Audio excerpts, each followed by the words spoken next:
అందరికీ నమస్కారం. ముందుగా ఓం నమః శివాయ అని కామెంట్ పెట్టి లైక్ చేసి మా ఛానల్ ని సబ్స్క్రైబ్ చేసి సపోర్ట్ చేయండి ఫ్రెండ్స్.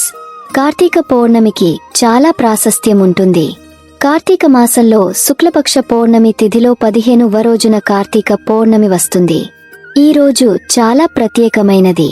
కార్తీక మాసం అంటే పరమశివునికి, విష్ణుమూర్తికి చాలా ప్రీతికరమైన మాసం. ఈ మాసంలో పరమశివుడిని, విష్ణుమూర్తిని ఎంతో భక్తితో ప్రార్థిస్తే మీలోని దోషాలు తొలగిపోయి మంచి జీవితం వస్తుందని చాలా మంది నమ్మకం. కార్తీక మాసంలో నదులు, సముద్రాలలో పవిత్ర స్నానం చేయడం, దానాలు చేయడం, ఉపవాసం చేయడం, దీపాలు వెలిగించడం, పూజలు చేయడం, అభిషేకాలు చేయటం వంటి పనులు చేయడం వల్ల అద్భుతమైన పుణ్యాలు వస్తాయి. కార్తీక పౌర్ణమి నాడు భక్తులందరూ పొద్దున్నే నిద్రలేచి స్నానం చేసి శివునికి రుద్రాభిషేకం చేయడానికి శివాలయాలకు వెళతారు. ఎందుకంటే ఈ రోజు చాలా ప్రత్యేకమైనదని వారు నమ్ముతారు. ఈ కార్తీక పౌర్ణమికి రోజు మనం దేవుడికి ఒక చిన్న పుష్పం సమర్పించిన అది సాక్షాత్తు పరమశివుడే అందుతుంది. కాబట్టి మీరు కూడా ఆ భగవంతుడు పరమశివుని యొక్క అనుగ్రహం పొందాలి అనుకుంటే ఈ కార్తీక పౌర్ణమి రోజు భగవంతుడు శివుని విశేష రూపంలో పూజించడం వలన నీ మనసులో ఉన్న కోరికలు అన్ని విశేషమైన మాసంలో ఆ భగవంతుడు శివుని భక్తి శ్రద్ధలతో పూజించడం వల్ల, శివుడికి జలంతో అభిషేకం చేయడం వల్ల మీ మనసులో ఉన్న కోరికలు చాలా తొందరగా నెరవేరుతాయి. కావున శివుడికి ఇష్టమైనది కార్తీక పౌర్ణమి రోజు ఎలాంటి తప్పులు చేస్తే భగవంతుడు శివుడి ఆగ్రహానికి గురవుతామో తెలుసుకునే ముందు మా చిన్న రిక్వెస్ట్ ఏంటంటే, మా ఛానల్ మొదటిసారి చూస్తున్నారు అయితే కనుక ఒక లైక్ చేసి సబ్స్క్రైబ్ చేయండి ఫ్రెండ్స్. ఒక లైక్ చేసి సబ్స్క్రైబ్ చేయండి ఫ్రెండ్స్. కామెంట్ చేయండి. దీనివల్ల ఆ పరమశివుడి యొక్క ఆశీర్వాదం మీపై, మీ కుటుంబంపై ఎల్లప్పుడూ ఉంటుంది. కార్తీక పౌర్ణమి రోజు ఒక్క రోజైనా భక్తి శ్రద్ధలతో నియమనిష్టలతో ఉపవాసం ఉండి మీకు దగ్గరలో ఉన్న ఆలయానికి వెళ్లి దీపారాధన చేయడం వల్ల అనంతకోటి పుణ్య ఫలం కలుగుతుంది. అలాగే కార్తీక మాసంలో వచ్చే కార్తీక పౌర్ణమి రోజు చేసే దీపారాధన వల్ల గత జన్మలో చేసిన పాపాలు, ఈ జన్మలో చేసిన పాపాలు కూడా తొలగిపోతాయి. ముఖ్యంగా పెళ్లైన ఆడవారు ఈ దీపారాధన చేయడం వల్ల మీ భర్త ఆయుష్షు పెరుగుతుంది, సౌభాగ్యం చేకూరుతుంది. ఇకపోతే కార్తీక పౌర్ణమి రోజు ఉదయాన్నే బ్రహ్మీ ముహూర్తంలో లేచి సూర్యోదయానికి ముందే నదులలో కాని చెరువులో కాని స్నానం ఆచరించాలి. అలాగే స్నానం చేసే సమయంలో ఓం నమః శివాయ అంటూ స్నానం చేయాలి. ఇలా అనటం ద్వారా సకల పాపాలు అని తొలగిపోతాయి. ఈ కార్తీక పౌర్ణమి రోజు సంకల్పం చెప్పుకొని స్నానం చేయాలి. నేను ఈ కార్తీక మాసంలో స్నానం చేస్తున్నాను. దేవదేవుడైన పరమేశ్వరుడో లేదా పార్వతీదేవి లేదా మీ ఇష్టదైవాన్ని తలుచుకుని వారు నన్ను అనుగ్రహించుగాక అని సంకల్పం చెప్పుకొని కార్తీక స్నానం ఆచరించాలి. ఇక దీపారాధన చేసిన తర్వాత తులసి పూజ కూడా చేసి తులసికోట వద్ద దీపం పెట్టాలి. పూజ అనంతరం మీకు దగ్గరలో ఉన్న శివుడి ఆలయానికి వెళ్లి దర్శించుకోవడం ఎంతో పుణ్యప్రదం. అలాగే ఆలయంలో సాయంత్రం సమయంలో దీపాలు పెట్టడం వల్ల సకల పాపాలు తొలగిపోతాయి. ఇంకా అదే విధంగా మీద కూడా సాయంత్రం సంధ్యా సమయంలో మీ ఇంటి సింహద్వారం వద్ద మరియు ఇంటి చుట్టుపక్కల దీపాలను వెలిగించాలి. దీనివల్ల శివకేశవుల ఆశీర్వాదం మీకు లభిస్తుంది. అయితే కార్తీక పౌర్ణమి రోజు ఏ తప్పు చేయకూడదు. ఏ తప్పులు చేయడం వల్ల శివుడి ఆగ్రహానికి గురవుతామో ఇప్పుడు మనం ఒకటిగా తెలుసుకుందాం. కార్తీక పౌర్ణమి రోజు వెల్లుల్లి, ఉల్లిపాయ, అల్లం మొదలైనవి తినకూడదు. ఎందుకంటే మన శాస్త్రాల ప్రకారంగా కార్తీక మాసంలో ఉడకబెట్టినవి తినడం అనేది అశుభంగా భావిస్తారు. ఉపవాసం ఉండే సమయంలో ఇలాంటి వాటిని తినడం వల్ల మన శరీరంలో ఒత్తిడిని పెంచుతాయి. కావున ఇలా చేయకూడదు. ఇక కార్తీక మాసం నెల రోజులు మాంసాహారం తినటం, మద్యం సేవించడం నిషేధం. కావున ఇలా చేయకూడదు. అదేవిధంగా ఈ పవిత్రమైన కార్తీక పౌర్ణమి రోజు భార్య, భర్తలు శారీరకంగా కలవకూడదు. ఇద్దరు కూడా దూరంగా ఉండాలి. ఇంద్రియ నిగ్రహం పాటించాలి.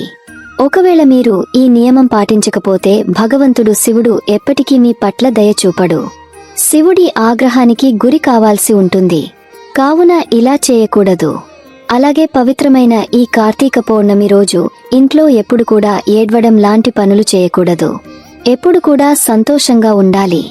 దీనివల్ల దేవదేవుడైన శివుడు ప్రసన్నమవుతాడు, మిమ్మల్ని అనుగ్రహిస్తాడు, మీకు ఐశ్వర్యాన్ని ప్రసాదిస్తాడు. అలాగే ఇంట్లో గొడవలు పడటం, అర్థమైన మాటలు మాట్లాడటం, అశాంతికి గురి చేయడం లాంటి పనులు చేయకూడదు. ఇకపోతే ఈ కార్తీక పౌర్ణమి రోజు నెలసరి వచ్చిన సమయంలో ఏం చేయాలి, ఎలాంటి నియమాలు పాటించాలి అనే సందేహం చాలా మందికి ఉంటుంది. అయితే ఈ సమయంలో ఇంటి యజమాని చేత లేదా పిల్లల చేత పూజలు చేయించాలి. ఒకవేళ అలా కూడా కుదరదు అనుకుంటే కార్తీక సోమవారాల్లో చేసుకుంటే మంచిది. అనారోగ్యంతో బాధపడేవారికి ఈ విషయంలో మినహాయింపు ఉంటుంది. ఇక ఈ కార్తీక పౌర్ణమి రోజు విశేషంగా ముఖ్యంగా దీపదానం చేయడం వల్ల, అలాగే స్వయంపాకం దానం, సాలగ్రామ దానం మొదలు దానాలు చేయడం వల్ల ఎన్నో రెట్లు అధికంగా ఫలితం ఉంటుంది. ఇకపోతే ఈ కార్తీక పౌర్ణమి రోజు శివుడి ఆలయంలో రుద్రాభిషేకం చేయించడం, బిల్వపత్రాలతో పూజలు నిర్వహించడం వల్ల పాపాలు నశించి శివుడు ప్రసన్నుడవుతాడు.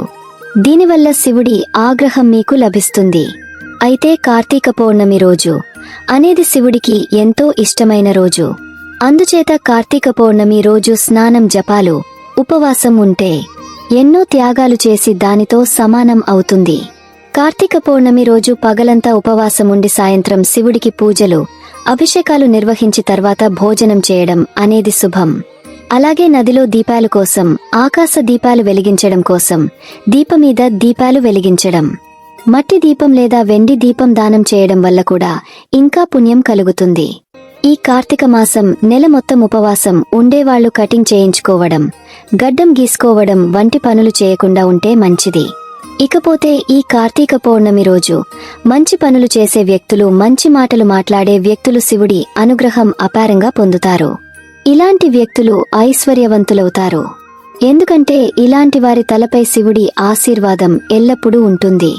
అలాగే ఈ కార్తీక పౌర్ణమి రోజు ఎంత వీలైతే అంత ఎక్కువగా మనం పేదవారికి సహాయం చేయాలి, దాన ధర్మాలు చేయాలి, శివుడి ఆలయానికి వెళ్లి శివుడిని ఆరాధించాలి. కార్తీక పౌర్ణమి రోజు చేసే దానాలు మనకు ఎన్నో రెట్లు అధికంగా ఫలితాన్నిస్తాయి. ఇలా చేయడం వల్ల ఆ పరమశివుడు చాలా అంటే చాలా ప్రసన్నుడవుతాడు. అలాగే ఇలాంటి వ్యక్తులను జీవితాంతం ధనవంతుడిగా ఉండేలా చూస్తాడు. కావున ఈ కార్తీక పౌర్ణమి రోజు ఎంత వీలైతే అంత ఎక్కువగా దానం చేయండి. కార్తీక పౌర్ణమి నాడు ఈ ఒక్క పనితో మీ ఇంట సంపదల వర్షం. కార్తీక పౌర్ణమి సందర్భంగా ఉపవాసం చేస్తూ సాయంత్రం దేవాలయంలో కాని, ఇంటి వద్ద కాని, తులసి, ఉసిరి చెట్ల వద్ద కాని నూనెతో దీపాలను వెలిగిస్తే అది మనకు శుభాలను చేకూరుస్తుంది, సిరి సంపదలను, సుఖ శాంతులను ప్రసాదిస్తుంది. కార్తీక మాసంలో ఉసిరికి ప్రత్యేక స్థానముంది. కార్తీక మాసంలో కార్తీక పౌర్ణమి వేళ ఉసిరికాయలతో చేసిన దీపాలను వెలిగించి శివునికి మరియు విష్ణువులకు ఇష్టమైన ఉసిరి చెట్టుకు పూజలు చేస్తే అది మీకు అదృష్టాన్ని ఇస్తుంది. అలాగే కార్తీక పౌర్ణమి రోజు ఉసిరికాయతో స్నానం చేస్తే పుణ్యం కూడా వస్తుంది. కార్తీక పౌర్ణమి నాడు ఉసిరికాయలతో మరొక పని చేసిన సిరి సంపదల వర్షం కురుస్తుంది. కార్తీక పౌర్ణమికి ఈ దానాలతో సిరి సంపదలు. కార్తీక పౌర్ణమి నాడు ఉసిరికాయలను దానం చేస్తే మనకు ఊహించనంత పుణ్యం లభిస్తుంది. ఉసిరికాయలను దానం చేసిన వారిపైన లక్ష్మీదేవి కటాక్షం తప్పనిసరిగా ఉంటుంది. ఒక్క ఉసిరికాయలే కాదు, కార్తీక మాసంలో చేసిన దానాలు కూడా లక్ష్మీ కటాక్షానికి కారణమవుతాయి. కార్తీక పౌర్ణమి పర్వదినాన దీపదానం చేస్తే కూడా పుణ్యం లభిస్తుంది. అలాగే బియ్యం పిండి, గోధుమ పిండితో చేసిన దీపాలతో పాటు వెండి ప్రమిదలను దానం చేస్తే లక్ష్మీదేవి కటాక్షం ఉంటుంది.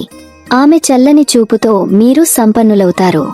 మీకు ఈ వీడియో నచ్చితే తప్పకుండా లైక్ చేసి షేర్ చేయండి. మరిన్ని మంచి వీడియోస్ కోసం మా ఛానల్ని సబ్స్క్రైబ్ చేయండి.